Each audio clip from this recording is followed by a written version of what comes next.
Good day, I'm Sharnive Erpilua and I will tackle about Section 10 and Section 11.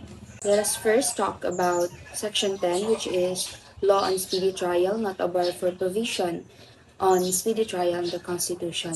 Here, in this provision, it ensures that individuals or people are not exposed to excessively long period of custody before trial.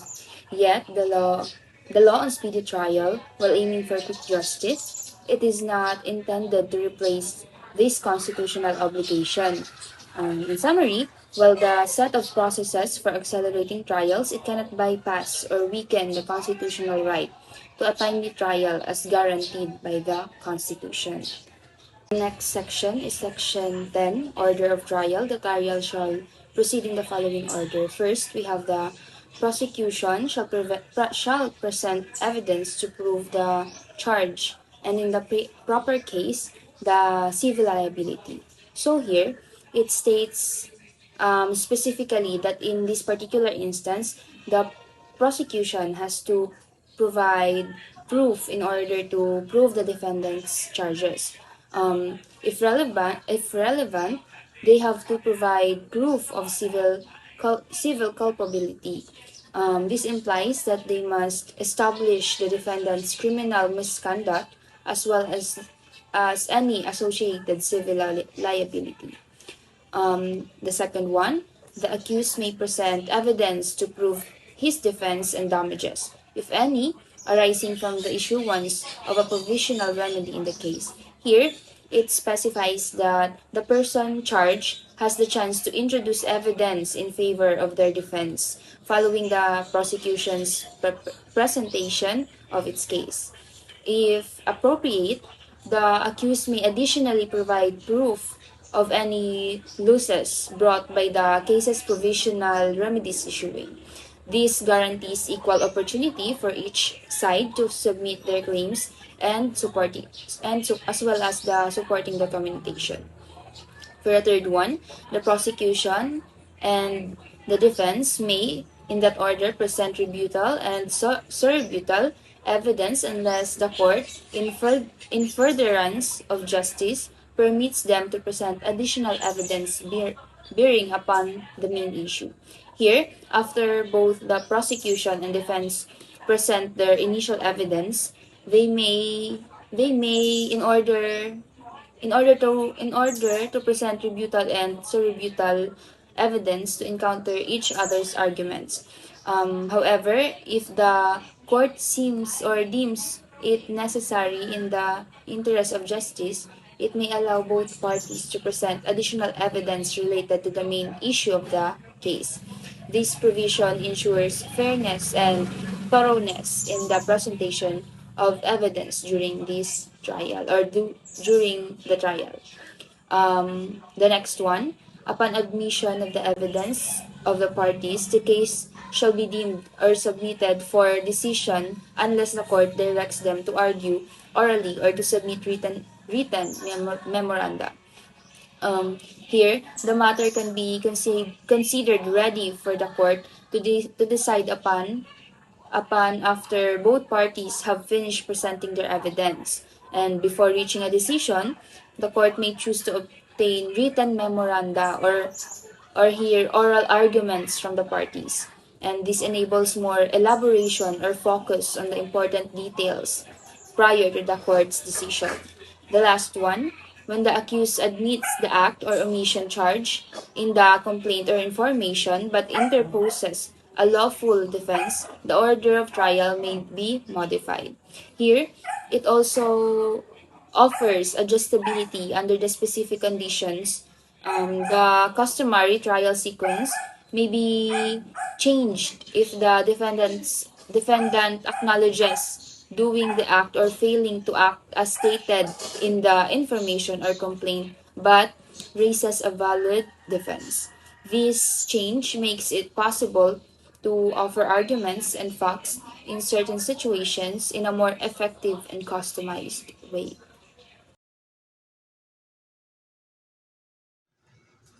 Good day, ma'am. Good day, viewers. Welcome to the educational video. Today, I am going to discuss the Rule 119 in a criminal procedure. Rule 119 talks about trial.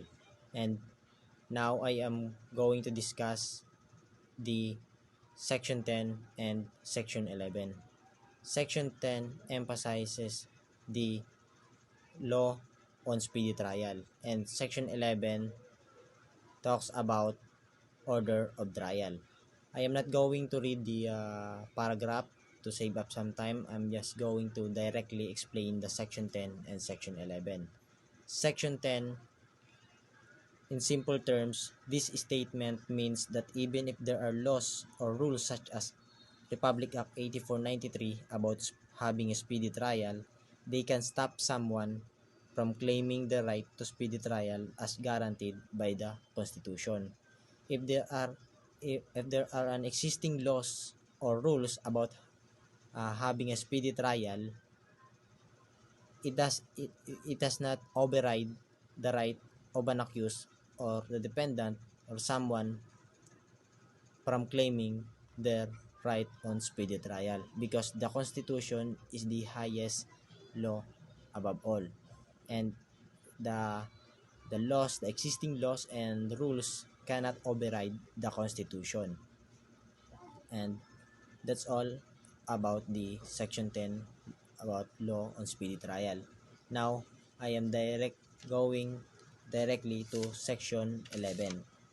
Section 11, first paragraph, which is letter A, it talks about the prosecution shall present evidence. Prosecution, this time the court uh, allowing the prosecution to present an evidence against the accused, and also present a civil liability if there's any civil liability. The second paragraph, accused present evidence, damages, issuance of provisional remedy. So, in the second paragraph, the accused or the defendant can present a defense against the the prosecution or the case against him, and also he can issue a provisional remedy.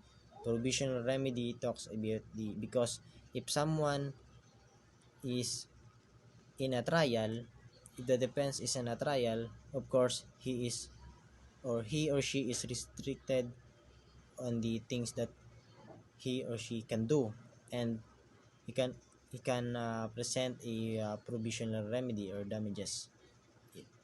So that's all about the second paragraph of the section 11. In the third paragraph, prosecution and also defense, uh, it talks about the rebuttal and sub-rebuttal. They can present an evidence, and the prosecution can present an evidence. The defense can present an evidence. The prosecution can make an argument, and also and so the defense also, and the court can uh, uh, the court can permit them to present additional evidence about the issue if the court wants to present them additional evidence about the issue.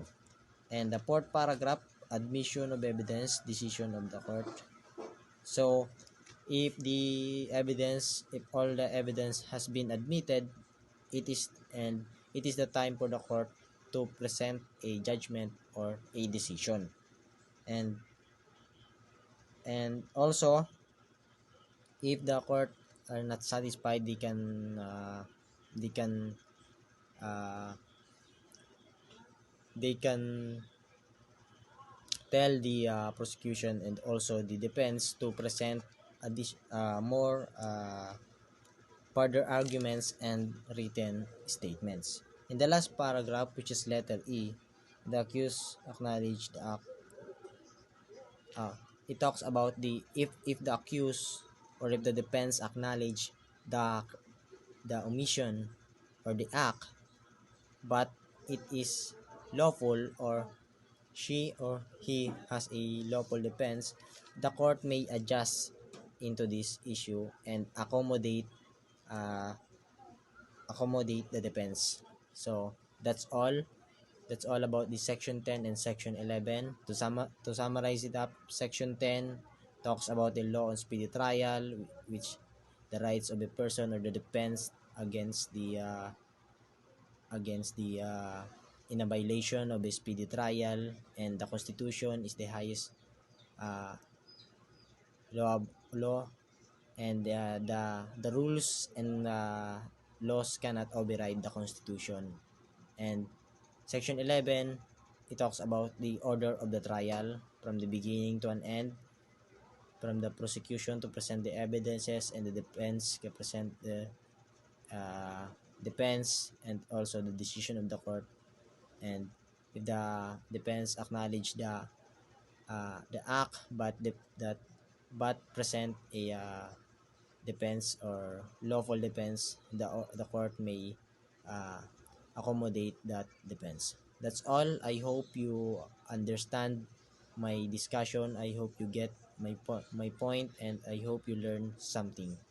And goodbye. Good day everyone, my name is Mark M. Isona. Today I will be discuss the Rule 119 Trial, Section 10 to 11. First, I will be discuss the Section 10.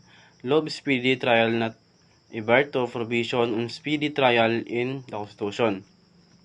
No provision of the law on speedy trial and no rule implementing the same shall be interpreted as a bar to any change of denial of the right to speedy trial guaranteed by Section 14, Article 3 of the 1987 Constitution. Section 10 of Rule 119 ensures that no law or rule on speedy trial can override the constitutional right to a speedy trial as guaranteed by Section 14, Article 3 of the 1987 Constitution. Section 11 of the Rule 119, Order of Trial. First, we have A. The prosecution shall present evidence to prove the change and in the proper case, the civil liability.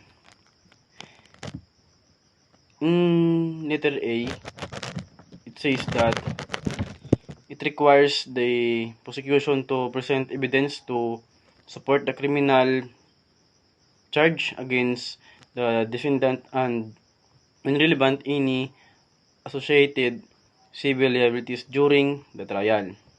Next, we have B. The accused may present evidence to prove his defense and damages if any arising from the issuance of a provisional remedy in the case. It allows the accused to present evidence to support their defense during the trial. Next, we have a letter C. The prosecution and the defense may, in that order, present rebuttal and sub-rebuttal evidence unless the court, in furtherance of justice, permits them to present additional evidence bearing upon the main issue. Section of 11, Rule 119 allows both the prosecution and defense to present rebuttal and sub-rebuttal evidence in sequence during the trial. Next, letter D. Upon admission of the evidence of the parties, the case shall be deemed submitted for decision unless the court direct them to argue or to submit written memoranda. Letter D says that it state that once both parties have presented their evidence, the case is ready for a decision unless the court requests further oral arguments or written submissions for classification of additional information. The last is letter E. when the accused admit the act or omission changed in the order of trial may be modified. Uh, Section 11 of Rule 119 allows for changes of a trial proceedings of the accused, acknowledges that act or omission alleged but raises a lawful defense. That's all my... Good day, ma'am. This is my report. Rule 119, Section 10 and Section 11. Section 10. Law on Speedy Trial. This section establishes that any law or rule regarding speedy trial shall not be interpreted as a hindrance to enforcing the right to a speedy trial as guaranteed by the Philippine Constitution. Essentially, this means that even if there are specific laws or rules related to the speed of the trial proceedings, they cannot undermine or negate the constitutional right to a speedy trial. This principle is crucial for ensuring that the constitutional right to a speedy trial is not diluted or circumvented by other laws or rules. It underscores the importance of prioritizing and expediting trial proceedings to uphold this fundamental right of individuals accused of crimes. Section 11. Order of Trial. This section outlines the sequence of events in a trial. First is presentation of prosecution's evidence. The prosecution must first present evidence to prove the charges against the accused, including any civil liability if applicable. In a criminal trial, after the charges have been filed, the prosecution is tasked with presenting evidence to prove the accused's guilt beyond a reasonable doubt. This process typically involves presenting witnesses, physical evidence, and other relevant information to the court of jury. The prosecution evidence can take various forms including: first, witness testimony; second, physical evidence; third, documentary evidence; fourth, expert testimony; and last, video or audio evidence. After that, the next procedure is defense presentation. The accused then has been the opportunity to present evidence in their defense, including any damages they may have suffered due to provisional remedies in the case. In a criminal trial, the defense presentation is a critical stage where the accused has the opportunity to counter the prosecution's case and present evidence in their defense. First, witness testimony; second, physical evidence; the third, expert testimony; fourth, cross-examination; fifth, provisional remedies and damages; and last, closing argument. And the next procedure is rebuttal and surrebuttal evidence. Both the prosecution and defense can present rebuttal and surrebuttal evidence, respectively, unless the court allows additional evidence relevant to the main issue. In criminal trial, after both the prosecution and defense have presented their cases, there is a stage called rebuttal and surrebuttal, where both sides can present additional evidence to address new issues raised by the opposing side. First, rebuttal evidence; second, surrebuttal evidence; third, court's discretion. Next procedure is submission for decision. Once both sides have presented their evidence, the case is considered submitted for decision unless the court decisions otherwise, such as discrediting oral arguments or written memoranda. After both the prosecution and defense have presented their cases, the next step is in a criminal trial is the submission of decision. First, the completion of evidence; second, closing arguments; the third, submission of decision; the fourth, court's decision; and the last, post-trial motions and appeals. And last of all, the modification of trial order. In criminal trial, if the accused admits to committing the act or omission that forms the basis of the charges but claims a lawful defense such as self-defense or necessity, the trial order may be modified accordingly. First, admission of act or omission.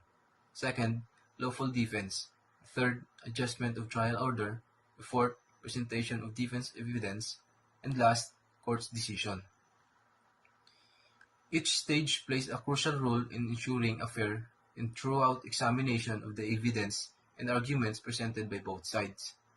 Ultimately, the goal of a criminal trial is to determine the guilt or innocence of the accused based on the evidence